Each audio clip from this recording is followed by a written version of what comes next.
This weekend is nearly upon us, which means it's a great time to catch a movie. Let's take a look at some of the new films that are hitting our screens this weekend. Welcome, Richard Crouse. Thank you so much for being here. So let's start with the first one. It's a lot of buzz, especially on the red carpet. Caught Stealing, starring Austin Butler and Zoe Kravitz.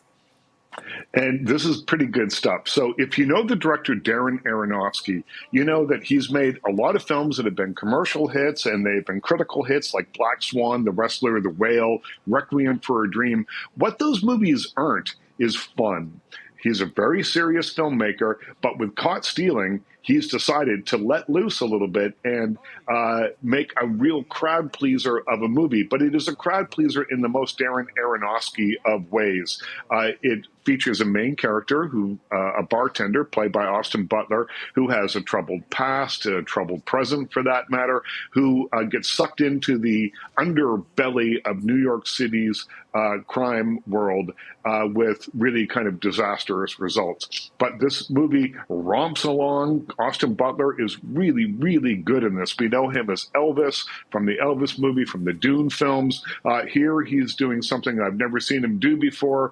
And I think, he is up there with the new young actors, young Hollywood of people to really keep an eye on. He's very good in this. It's called Caught Stealing, and I give it 3.5 stars out of 5.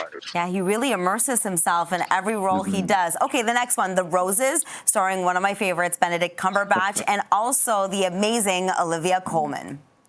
And they're both great in this. So this is inspired by the 1989 movie, The War of the Roses, which was a Michael Douglas, Kathleen Turner film about a couple who are in love at the beginning of the film, and by the end of the film, they're trying to kill one another. And that's sort of essentially what happens here, except that this movie isn't quite as mean-spirited as the original film, and it's not quite as much of a farce. This is the story of a couple.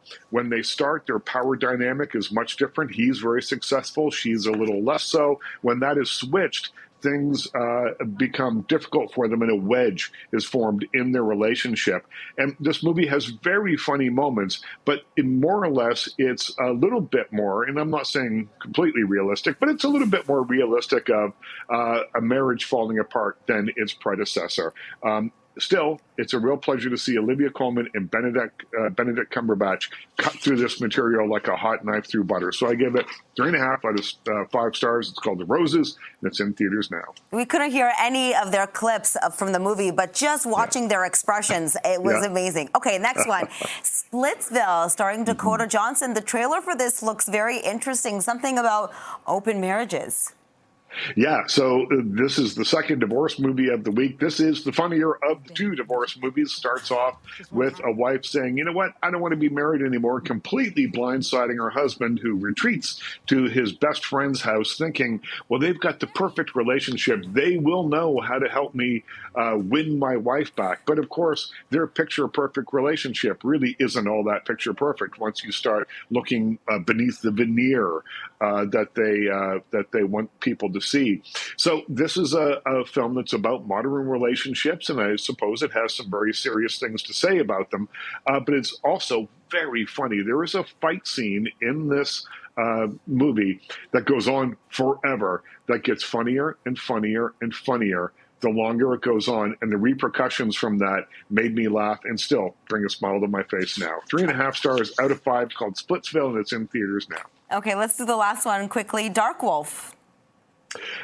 Dark Wolf is on television right now, and it is Taylor Kitsch, who plays a former Navy SEAL who's now a CIA Black Ops guy. You'll find this on Prime Video, and it's a good action adventure kind of series. It's a sequel, or I guess a prequel in reality, to The Terminal List, which was a Chris Pratt show from last season.